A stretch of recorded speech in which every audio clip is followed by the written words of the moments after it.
വെറുതെ എന്റെ പൈസ തുളയ്ക്കരുത്. നീ എന്തായാലും എൻട്രൻസ് എഴുതിയാൽ കിട്ടാൻ പോണില്ല. എനിക്ക് എഞ്ചിനീയർ ആവണം. എന്തിന്?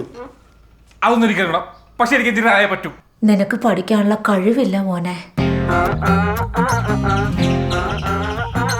വാഴത്തയുണ്ടാകും. നിനക്ക് 2 ഓപ്ഷൻ ഉണ്ട്. ഒന്നിലൊരു ഡോക്ടർ ആവാം, അല്ലെങ്കിൽ ഒരു എഞ്ചിനീയർ ആവാം.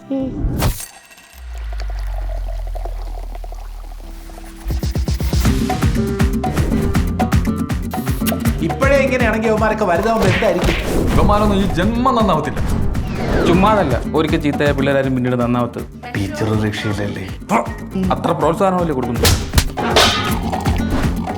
അവക്ക് എന്നെ കാണുമ്പോ ഒരു ചിരിയൊക്കെ ഉണ്ട്. അതെന്നെ കാണുമ്പോഴും ഉണ്ടടാ. Happy birthday. അവനും അവളെ നോക്കുന്നുണ്ടല്ലോ. ഞാനും നീ അല്ലാതെ ഇനി മൂന്നാമത് ഒരുത്തനാ. അവനാ? ഇനി മറ്റേ അവനായിരിക്കും. ഞാൻ ഭയങ്കര മനസ്സംഘത്തിലേക്കാണ്, ഭയങ്കര മനസ്സംഘത്തിൽ. നീ എന്തിനാ തെണ്ടികൾ ഫ്രണ്ട് വെച്ച് കയറിക്കണേ? നിന്നെ ഇനി നമ്മൾ പഠിച്ചു തോപ്പിക്കും. നമ്മള് 10 തോറ്റ എത്ര നന്നായില്ലടാ ആശിറേ. പിന്നെ അല്ല. ഓർക്കില്ല, രാപകൽ അധ്വാനിക്കുന്നറിയോ? എന്നെങ്കിലും ഇവരൊക്കെ നന്നാവുന്ന കരുതിയിട്ടാ. എടാ ഞാൻ ജോലിക്ക് ശ്രമിക്കാനിട്ടല്ല. ഇത് കിട്ടണ്ടേ? എന്തൊക്കെ വേണ്ടാത്തരകളാ. നിങ്ങളുടെ മക്കളുടെ തലവെട്ട് എന്ന് കണ്ടോ? അന്ന് തീർന്നു.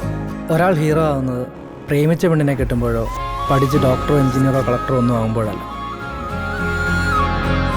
അത് നിങ്ങളെ നിങ്ങളുടെ അച്ഛൻ നിങ്ങളായിട്ട് അംഗീകരിക്കുമ്പോഴോ.